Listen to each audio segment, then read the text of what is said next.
আমার এই প্ল্যানটা হচ্ছে যে আমি বাংলাদেশের এক প্রান্ত থেকে আরেক প্রান্তে যাইতে চাই কায়াক চালায়। তো আমি শুরু করেছি নীলফামারীর ডিমলা উপজেলার একদম সীমান্তবর্তী অঞ্চল থেকে, যেখানে তিস্তা নদী বাংলাদেশে প্রবেশ করে। তারপরে আমি আমার গন্তব্য হচ্ছে আমি টেকনাফ পর্যন্ত যাব।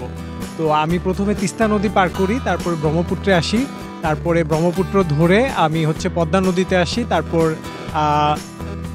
22 দিন পর আমি হচ্ছে চাঁদপুর অঞ্চলে প্রবেশ করি, পদ্মা মেঘনার মোহনাটা পার করে। এখন আমি এই যে চাঁদপুর জেলা থেকে বের হয়ে যাচ্ছি।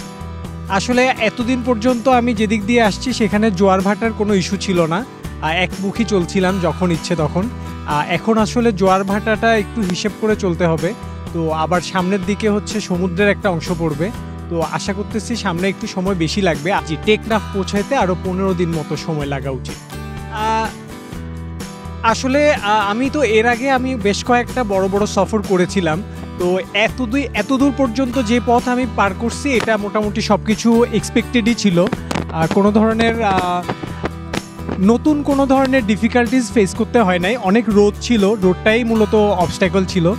আর এর বাইরে মানুষের কাছ থেকে খুবই অনেক আতিথেয়তা পাইছি। তো মানুষের ইন্টারাকশানটা খুবই অমায়িক ছিল, প্রত্যেকটা জায়গাতেই খুব সুন্দরভাবে কাটাইছি রাতগুলা। আপনাদের এখানে এসে হাইমচরেও আমি হচ্ছে সবার কাছ থেকে অনেক আতিথেয়তা পাইলাম। তো আমি খুবই আন্তরিকভাবে ধন্যবাদ জানাচ্ছি আমি হাইমচরের এই চাঁদপুরের পুরো অঞ্চলের মানুষকে। তো আশা করব সামনের দিনগুলোও সবার দোয়ায় ভালোই যাবে। আসলে আমি পার্সোনালি কিছু স্পোর্টসের সাথে যুক্ত আছি। তো ওই স্পোর্টসগুলো আসলে বাংলাদেশে করাটা একটু ডিফিকাল্ট। আমি মাউন্টেনিয়ারিংয়ের সাথে যুক্ত। তো আমাদের দেশে তো পাহাড় নাই।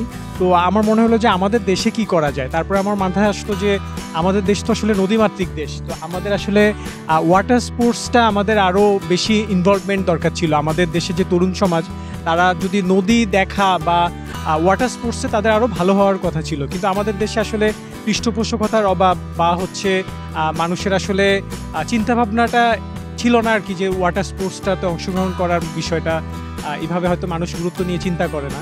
কিন্তু আমাদের দেশের নদীগুলো আসলে অনেক ইউনিক। আমাদের দেশে যে পরিমাণ নদী আছে, অনেক অনেক অনেক অনেক কালচার আছে এক্সপ্লোর করার, অনেক নদী আছে এক্সপ্লোর করার।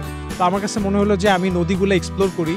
তো পাশাপাশি আমার কাছে আরেকটা জিনিস মনে হয় যে মানুষ যত নদীতে আসবে, নদী দেখতে আসবে, নদী কেন্দ্রিক ভ্রমণ যত হবে, তত আসলে নদীর কথাগুলা উঠে আসবে। যে নদীর পরিবেশ বা নদী কেন্দ্রিক মানুষের জীবনযাত্রার যে সংগ্রাম, বা এই যে ধরেন নদী ভাঙন বা নদী দূষিত হয়, এই অবস্থাগুলা আরও বেশি করে মানুষের সামনে উঠে আসবে যখন কিনা মানুষ নদী কেন্দ্রিক ভ্রমণটা করবে। তো আসলে আমরা যতই বলি যে পরিবেশ রক্ষা করব বা হচ্ছে নদী রক্ষা করব, এই জিনিসগুলো আসলে মানুষকে ভালোভাবে মোটিভেট করে না। কিন্তু দেখেন, স্পোর্টস কিন্তু অনেক স্ট্রং একটা জিনিস। স্পোর্টসের মাধ্যমে মানুষকে হচ্ছে কানেক্ট করা অনেক ইজি। তো আমি চাচ্ছি যে কায়াকিং এই স্পোর্টসটাকে মানুষের মধ্যে আরেকটু জনপ্রিয় করতে, যাতে মানুষ নদী দেখতে বের হয় আর অ্যাট দ্য সেম টাইম নদীর কথাগুলা প্রকাশ পায় আর একটু ভালোভাবে।